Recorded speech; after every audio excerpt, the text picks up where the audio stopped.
reveal hospitals have been counting patients who died from serious pre-existing conditions as COVID-19 deaths. One America's Pearson Sharp has more, as the CDC counts over 51,000 patients who actually died from heart attacks as opposed to the coronavirus.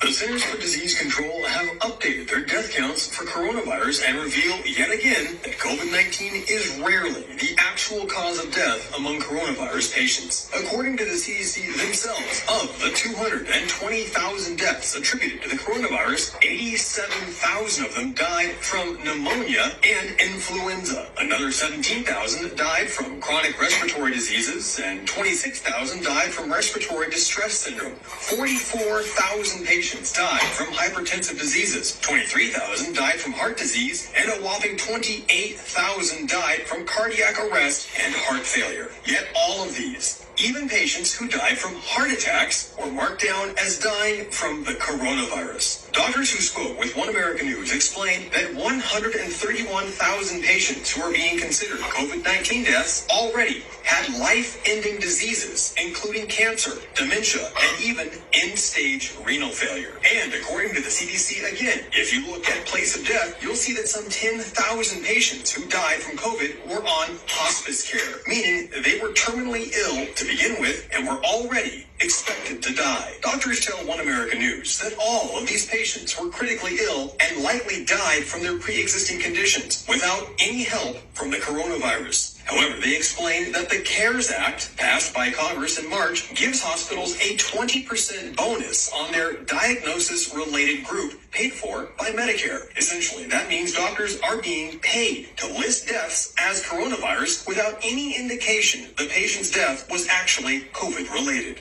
The 1918 Spanish flu is often used as an example of a comparable pandemic, and perhaps it's more comparable than most people realize, according to the National Institutes of Health and even Dr. Anthony Fauci himself. In a 2008 paper, explained that the majority of deaths during the 1918 and 1919 pandemic were not caused by the influenza alone. Instead, Dr. Fauci says that the vast majority of deaths were caused by bacterial pneumonia. Exactly what the CDC shows we're witnessing again today. The CDC backs these numbers up, explaining that coronavirus itself is responsible for just 6% of all deaths listed as coronavirus related. The other 94% of deaths are due to pre-existing comorbidities, including serious illnesses and advanced age. However, despite this report being officially published by the CDC, so far the mainstream media have completely ignored it, instead continuing to hype a pandemic that seems less dangerous every day.